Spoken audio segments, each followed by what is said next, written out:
Sir, కాల్పుల విరమణ ఒప్పందంతో Trump తానే గెలిచానని పదే పదే చెప్పుకుంటున్నారు. ట్రంప్ గెలిచినట్లేనా సార్?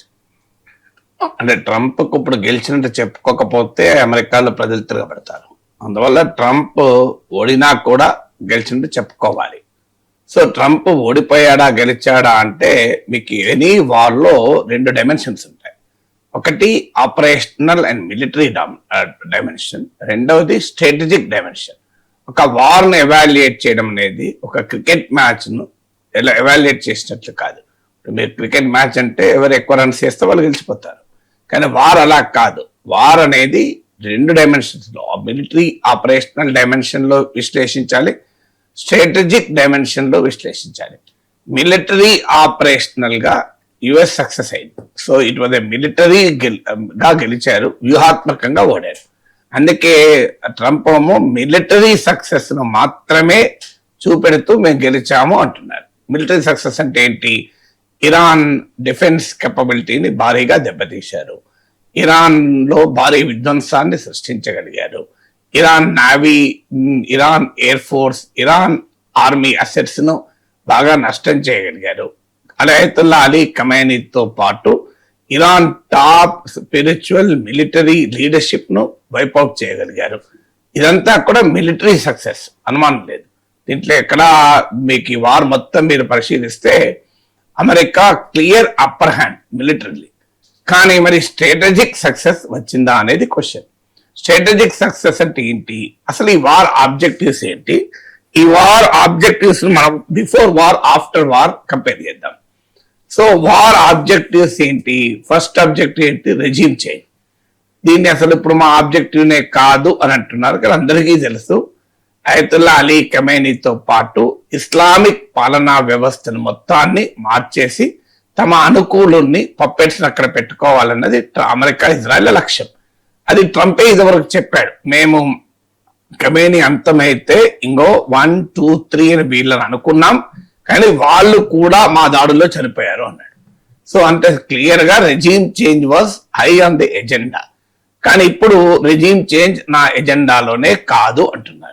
అంటే మనకు సక్సెస్ కాకపోతే అది నా ప్రియారిటీయే కాదు అంటారు. చూడండి, మీరు ఎంసెట్ లో ర్యాంక్ రాని బిడ్డ తల్లిదండ్రులు అడగండి, మావాడు ఎంసెట్ పట్టించుకోలేదండి, మావాడికి ఇంజనీరింగ్ తో ఇష్టమే లేదండి, ఏ 100 మంది ఇంజనీరింగ్ చదివిన వాళ్ళు గాలికి తిరుగుతున్నారు, అందుకే మావాడికి ఇష్టం లేదండి అంటారు. రానప్పుడు ఏం చేస్తారు? రాలేదని చెప్పుకోవటానికి మొహమాటం. సో పక్కింటి పిల్లవాడికి మంచి ర్యాంక్ వచ్చింది, మన బిడ్డకు రాలే, ఏం చేయాలి? అసలు మావాడికి అసలు ఎంసెట్ ప్రియారిటీ కాదండి, ఇంజనీరింగ్ చేస్తే ఎక్కడ ఉద్యోగాలు వస్తున్నాయి, మనం రోజు పేపర్లో చూస్తలేమా అండి, ఓవరాకిల్లా తీసేసును, అక్కడ తీసేసును, మావాడు మొదటి నుంచి అంటున్నాడు ఆ ఇంజనీరింగ్ నాకు అవసరమే లేదన్నాడు అని. సో ట్రంప్ వైఖరికి కూడా ఇలాంటి వైఖరే ఉంది. అందువల్ల రెజీమ్ చేంజ్ ఎప్పుడైతే సాధ్యం కాలేదని తెలిపిందో, రెజీమ్ చేంజ్ నా ఆబ్జెక్టివ్నే కాదు అంటున్నాడు. అని అక్కడ ఆగాడంటే రెజీమ్ చేంజ్ అయిపోయింది అంటున్నాడు. ఏమైపోయింది రెజీమ్ చేంజ్ అంటే, అప్పుడున్న రెజీమ్ వేరు, ఇప్పుడున్న రెజీమ్ వేరు. ఇప్పుడున్న regime much smarter, much sharper, less radical అంటాడు. అంటే ఏంటి? ఏ థర్మామీటర్ పెట్టి వాళ్ళ దగ్గర కొలిసిందామన్నా. వాస్తవంగా ఖమేనీ కన్నా మోర్ హార్డ్ లైన్ లీడర్షిప్ ఇప్పుడు అధికారంలోకి వచ్చింది. కానీ అంటే రెజీమ్ చేంజ్ అనే లక్ష్యం నెరవేరలేదు. సో మన స్ట్రాటజిక్ సక్సెస్ అయినట్లా. స్ట్రాటజిక్ మిలిటరీ ఆపరేషనల్ సక్సెస్ నోమో ఒక వార్ లో మిలిటరీ అసెట్స్ ను ఎవరిని ధ్వంసం చేశారన్నది, అది మిలిటరీ సక్సెస్ అవుతుంది. స్ట్రాటజిక్ సక్సెస్ ఏంటి అంటే ఓవరాల్ వార్ ఆబ్జెక్టివ్స్ ఏంటి, ఆ వార్ ఆబ్జెక్టివ్స్ లో ఏం జరిగింది అన్నది. సో నేను చెప్పిన మొదటి వార్ ఆబ్జెక్టివ్ రెజీమ్ చేంజ్, అది జరగకపోగా మరింత హార్డ్ లైన్ రెజీమ్ అధికారంలోకి వచ్చింది. వాస్తవంగా అమెరికాలో రెజీమ్ చేంజ్ జరిగింది. ఆర్మీ చీఫ్ ని తీసేశారు, టాప్ మిలిటరీ జనరల్స్ ని తీసేశారు, మీకు Trump administration counter terrorism head రాజీనామా చేశారు, రేపో మాపో ట్రంపే డిఫెన్స్ మినిస్టర్ తీసి పడేస్తాడు, మీరు చూస్తుండండి. సో ఇదంతా రెజీమ్ చేంజ్ అమెరికాలో జరిగింది. ఇక రెండవది ఏంటి? ఇరాన్ న్యూక్లియర్ కెపబిలిటీని ధ్వంసం చేస్తాం అన్నారు. కానీ జరిగిందా? ఇప్పుడు ఎన్రిచ్మెంట్, నో ఎన్రిచ్మెంట్ అని ట్రంప్ అంటున్నాడు. లేదు, మాకు రైట్ టు ఎన్రిచ్ ఉంది అని ఇరాన్ అంటోంది. దానిపైన స్పష్టత లేదు ఇప్పుడు సీజ్ ఫైర్ అగ్రిమెంట్ లో. ఇప్పుడు అసలు ఇరాన్ న్యూక్లియర్ స్టాక్ పైల్స్ అంటే ఇరాన్ వద్ద ఉన్న యురేనియం నిల్వల్ని అమెరికా గ్రౌండ్ ఆపరేషన్స్ చేసి గ్రౌండ్ ఫోర్సెస్ ను పంపించి దాన్ని ఇరాన్ నుంచి బయటికి తరలిస్తుంది అని కూడా అన్నారు. అలాంటిది ఏమీ జరగలేదు. ఇరాన్ న్యూక్లియర్ కేపబిలిటీస్ కు పెద్ద నష్టం కూడా జరగలేదు. ఎందుకంటే వాటిని ఇరాన్ చాలా జాగ్రత్తగా పర్వత కొండల దిగువన 100 ఫీట్ల లోపున వాటిని హైడ్ చేసి పెట్టింది. సో అందువల్ల అమెరికా ఏమీ చేయలేకపోయింది. సో ఇరాన్ అంతకు ముందన్న న్యూక్లియర్ నాన్ ప్రొలిఫరేషన్ ట్రీటీ అణ్వస్త్ర నిరోధక ఒప్పందంలో భాగమై ఇంటర్నేషనల్ అటామిక్ ఎనర్జీ ఏజెన్సీ పర్యవేక్షణలో ఇరాన్ న్యూక్లియర్ ప్రోగ్రాం నడిచేది. IAEA పర్యవేక్షణలో ఉన్న ఏ దేశం కూడా అణుబాంబు తయారు చేయడం సాధ్యం కాదు. ఎందుకు సాధ్యం కాదంటే IAEA రెగ్యులర్ ఇన్స్పెక్షన్లు చేసి మీరు న్యూక్లియర్ మెటీరియల్ ఎన్రిచ్ అవుతుందా వెపన్ గ్రేడ్ వరకు అని చెక్ చేస్తుంటది. ఇరాన్ IAEA పర్యవేక్షణ కింద ఉండే, NPTలో భాగంగా ఉండే, ఇరాన్ అణ్వాయుధాలు చేయాలని కోరికుందా లేదా తర్వాత సంగతి. కానీ చేసడానికి వీలు లేని పరిస్థితులు ఉండే. పైగా 2003లోనే అయతుల్లా అలీ ఖమైనీ ఈ న్యూక్లియర్ వెపన్స్ కు వ్యతిరేకంగా ఫత్వా జారీ చేశారు. మనం ఆ ఫత్వా నమ్మచ్చు నమ్మకపోవచ్చు, కానీ IAEA నమ్మాలి. అది IAEA అమెరికా జీవ సంస్థే కదా. అప్పుడు ఇరాన్ న్యూక్లియర్ ప్రోగ్రామ్ పైన పరిమితులుండే, ఆంక్షలుండే, IAEA సూపర్విజన్ ఉండే, ఇరాన్ అణుబాంబు తయారీకి ఇన్ని అడ్డంకులుండే. ఇప్పుడు ఏమైంది? యుద్ధం తర్వాత NPT నుంచి మేము వెళ్ళిపోతామని ఇరాన్ పార్లమెంట్ లో బిల్లు పెట్టారు. IAEA ఇన్స్పెక్షన్స్ ను ప్రోటోకాల్స్ ను మేము పట్టించుకోమని ప్రకటించేశారు. మాకు రైట్ టు ఎన్రిచ్మెంట్ ఉంటుంది అని చెప్పారు. సో ఇరాన్ అణు కార్యక్రమం పైన ఏ ఆంక్షలు ఉండవు అని ఇరాన్ తెలిచేసింది. సో ఏం సాధించినట్టు? మరి కంప్లీట్ రివర్స్ అయింది కదా వార్ ఆబ్జెక్టివ్ కు. ఇక మూడవది strait of Hormuz. Strait of Hormuz ను తెరిపిస్తున్నాను ఈ కాల్పుల విరమణ ద్వారా, ఇది నా పెద్ద విక్టరీ అని ట్రంప్ చెప్తున్నాడు. సో కామన్ సెన్స్ చిన్న పిల్లవాడిని అడుగుతాడు. యుద్ధానికి ముందు స్ట్రెయిట్ ఆఫ్ హార్మోజ్ ఫ్రీగా లేదా? February 28కు ముందు ఈ హర్మూజ్ జలసంధి ఓపెన్ గా ఉండే కదా, కానీ అక్కడ ఏ పడవలను ఎవరు అడ్డుకోలేదు కదా, ఏ టోల్ ట్యాక్స్ లేదు కదా, ఏ ట్రాఫిక్ జామ్లు లేదు కదా. ఇవన్నీ ఎందుకు వచ్చాయి? యుద్ధంతో వచ్చాయి. ఇప్పుడు కాల్పుల విరమణ ద్వారా హర్మూజ్ జలసంధిని ఓపెన్ చేయిస్తా అంటే అసలు యుద్ధమే అవసరం లేదు కదా. యుద్ధానికి ముందు అసలు హర్మూజ్ జలసంధి ఓపెన్ ఉన్నది కదా. కానీ ఇప్పుడు ఏంటి? ఈ కాల్పుల విరమణ తర్వాత కూడా హర్మూజ్ జలసంధి పైన ఇంకా క్లారిటీ లేదు. ప్రపంచ షిప్ కంపెనీస్ ఏవి తమ షిప్స్ నడపడానికి రెడీగా లేవు. ఇరానోమో తమ మిలిటరీ కంట్రోల్ కోఆర్డినేషన్ తోనే స్టేట్ ఆఫ్ హార్మూజ్ లో షిప్స్ నడుస్తాయంటోంది. టోల్ ట్యాక్స్ విధిస్తాం ఒక్కొక్క షిప్ పైన $2 మిలియన్ అని ఇరాన్ అంటోంది. సో అంతకు ముందు ఓపెన్ గా ఫ్రీగా ఉన్న స్ట్రెయిట్ ఆఫ్ హార్మూజ్ అమెరికా యుద్ధం వల్ల ఇవాళ ఇరాన్ పార్షియల్ ఆర్ ఫుల్ కంట్రోల్కి వచ్చేసింది. ఏం సాధించినట్టు ట్రంప్? ఇది మూడవది. నాలుగవది, ఈ వార్కు ముందు గల్ఫ్ దేశాల పైన, గల్ఫ్ దేశాలకు ఉన్న బ్రాండ్ ఏంటి? ఇక్కడ పెట్టుబడి పెడితే సురక్షితం అంటూ మీకు top technology companies Amazon, Google, Microsoft వీళ్ళంతా పెద్ద ఎత్తున ఆర్టిఫిషియల్ ఇంటెలిజెన్స్ డేటా సెంటర్లను ఇక్కడ ఇన్వెస్ట్ చేశారు. దుబాయ్ అయితే ప్రపంచ గోల్డ్ మార్కెట్ గా ఎమర్జ్ అయింది. 20% ఆఫ్ గ్లోబల్ గోల్డ్ ట్రేడ్ దుబాయ్లోనే జరుగుతుంది.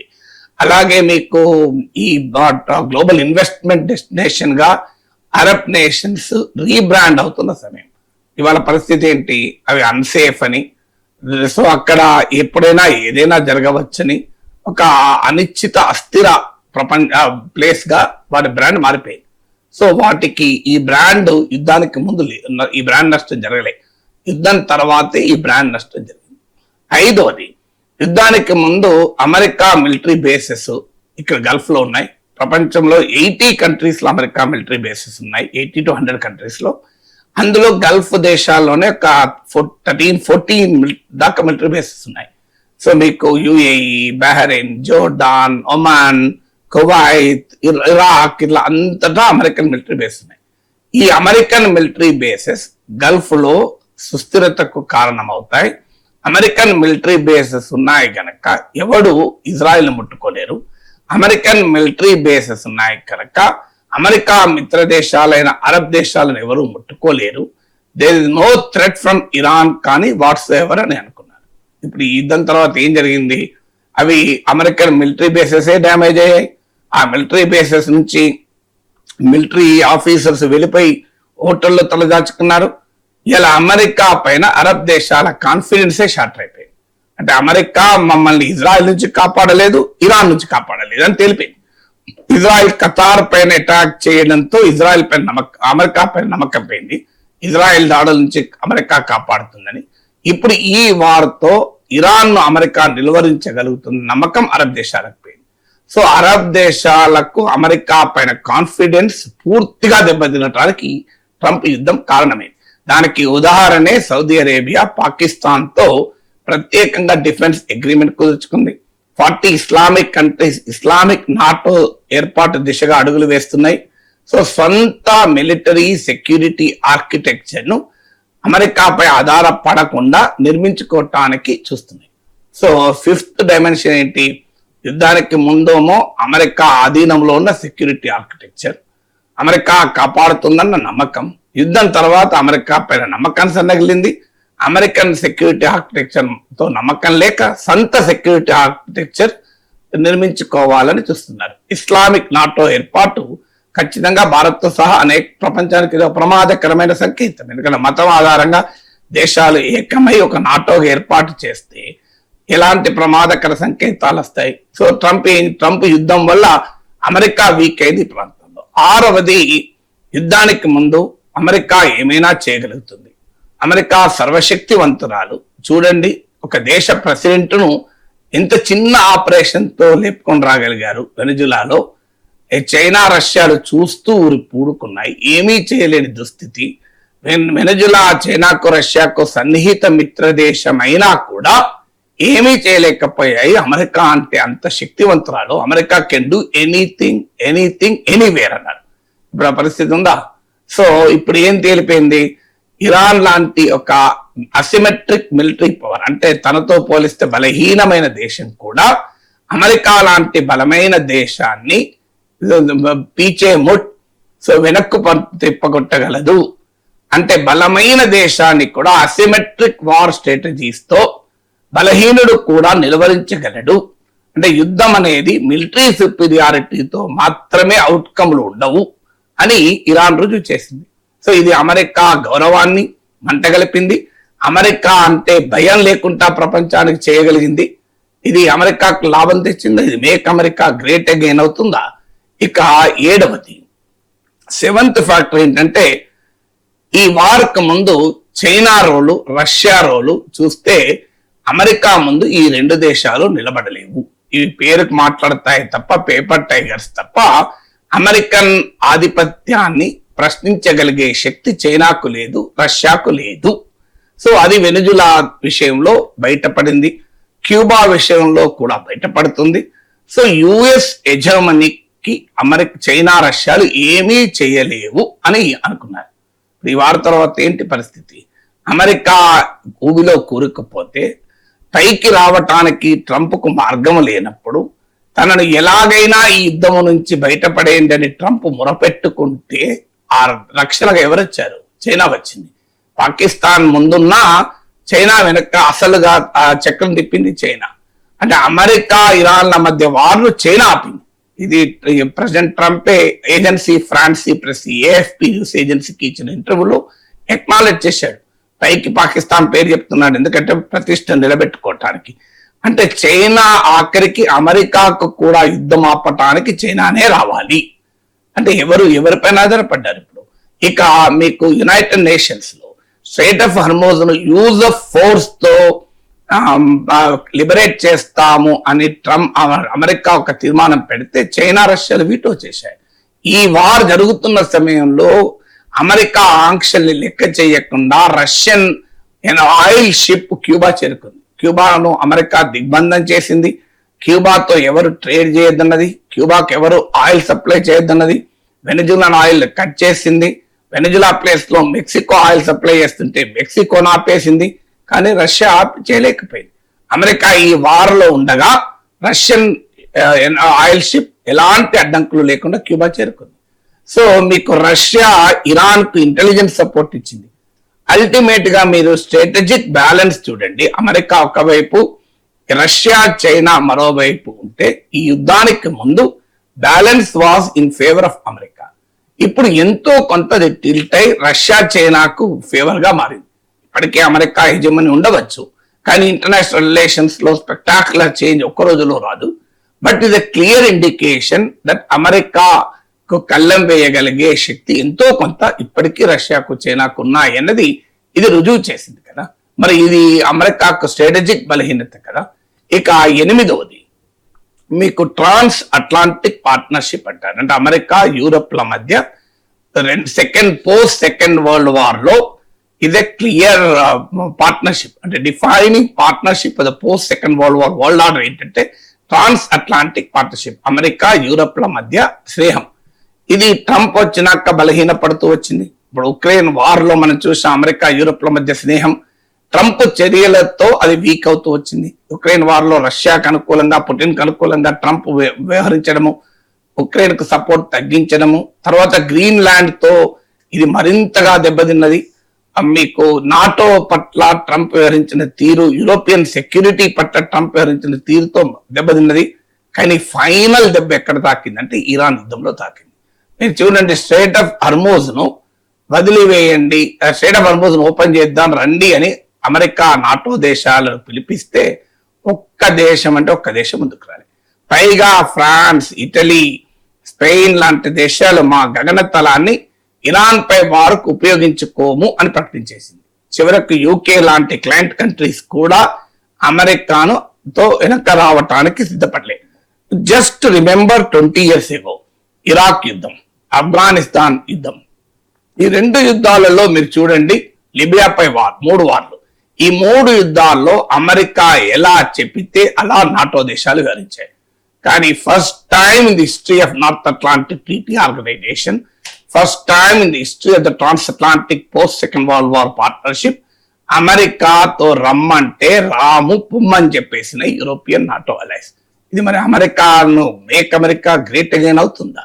9వది మీకు అసలు గ్లోబల్ స్ట్రాటజిక్ ఎన్విరాన్మెంట్ లో అమెరికాకు యూరప్ కు మరింత కీలకమైంది ఉక్రెయిన్ వార్ విషయంలో. ఇప్పుడు అమెరికా మారల్ లెజిటిమసీని కోల్పోయింది. ఇప్పటిదాకా ఏమన్నారు, ఎస్ రష్యా ఉక్రెయిన్ ఎలా ఆక్రమిస్తుంది, Ukraine is an independent sovereign nation, so రష్యాది ఆక్రమితవాదము, దురాక్రమణవాదము అని అమెరికా యూరప్ తన ప్రజలకు చెప్పగలిగింది, ప్రపంచానికి చెప్పగలిగింది.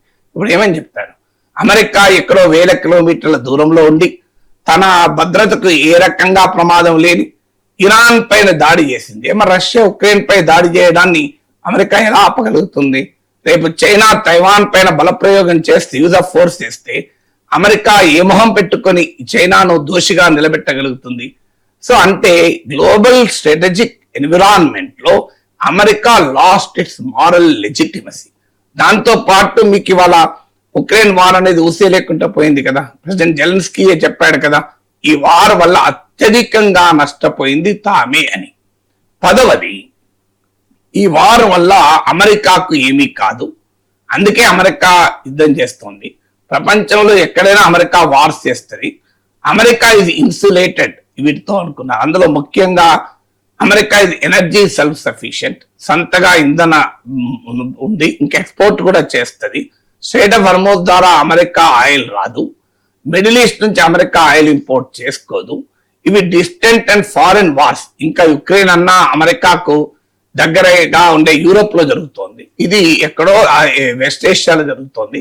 So America nothing will happen to America అని ట్రంప్ అనుకున్నాడు, ప్రపంచంలో చాలా మంది అనుకున్నారు. కానీ America is also vulnerable to this war అని ఈ యుద్ధం ద్వారా తెలియదు. అంటే American capacity to withstand geopolitical and geoeconomic pressures, మీకు American capacity to withstand geopolitical geoeconomic pressures లో ఉన్న బలహీనతలు బయటపడ్డాయి. ఇవాళ అమెరికా మిలిటరీ బలహీనతలే బయటపడడం కాదు, ఇంత పవర్ఫుల్ మిలిటరీ ఉండి కూడా ఏమీ చేయలేని పరిస్థితి. F-35 యుద్ధ విమానాన్ని చిన్న చిన్న మిసైల్స్ తో ఇరాన్ కొడుతున్న తీరు చూసి ప్రపంచం నివ్వెరపోయింది. సో ప్రపంచంలో అత్యంత శక్తివంతమైన మిలిటరీ ఉన్నా లాభం లేదా అని, తర్వాత ప్రపంచంలో తాము ఇన్సులేట్ అవుతాము అని అమెరికా అనుకుంటే ఏం జరిగింది? ఈ వార్ స్టార్ట్ అయ్యాక అమెరికాలో గ్యాసోలిన్ ధర, పెట్రోల్ ధరలు $1 పెరిగింది. అమెరికన్ ఎకానమీలో క్రైసిస్ మొదలైంది. అమెరికా ప్రజలు తీవ్రంగా ట్రంప్ ను వ్యతిరేకించడం మొదలైంది. అమెరికాలో cost of living crisis, inflation పెరిగే ధోరణులు మొదలయ్యాయి. ఫలితంగా అమెరికన్ ఫెడరల్ రిజర్వ్ వడ్డీ రేట్లను తగ్గించే ప్రసక్తే లేదని తేల్చిపడేసింది. మీకు ఇంటర్నేషనల్ మానిటరీ ఫండ్ నుంచి మొదలుకొని అన్ని సంస్థలు ఎకనామిక్ గ్రోత్ రేట్ తగ్గిపోతుందని చెప్పారు. అమెరికన్ మార్కెట్లు దెబ్బతిన్నాయి. తాత్కాలికంగా జరిగింది ఒక్కటి, డాలర్ వాల్యూ పెరిగింది. సో ఇన్ని రకాలుగా అమెరికన్ ఎకానమీ ఈ వార్ వల్ల ఇంపాక్ట్ అయింది. అన్నిటికీ మించి ఈ వార్ వల్ల $100 కోట్ల ఖర్చు పెట్టాల్సి వస్తుంది.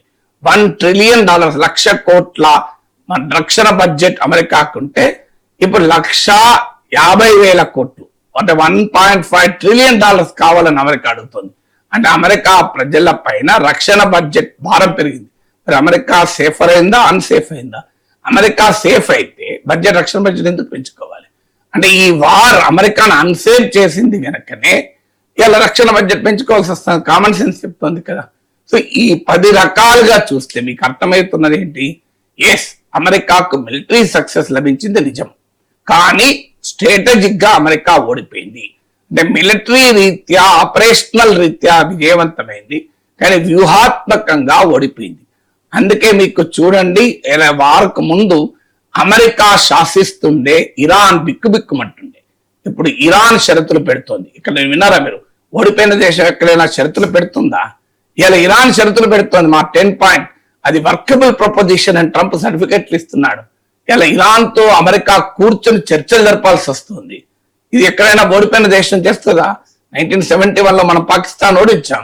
పాకిస్తాన్ ఇలా షరతులు పెట్టిందా? బంగ్లాదేశ్ లో వదిలేసుకొని వెళ్ళిపోవాల్సి వచ్చింది కదా తూర్పు పాకిస్తాన్. 90,000 మంది సోల్జర్స్ లొంగిపోయారు కదా. వారంటే అది కదా, వార్ అవుట్కమ్ అంటే అది కదా. సో మరి ఎక్కడైనా పాకిస్తాన్ షరతులు పెట్టిందా? పాకిస్తాన్ తో మనం షరతులు పెట్టాంటే పాకిస్తాన్ షరతులు పెట్టలేదు కదా.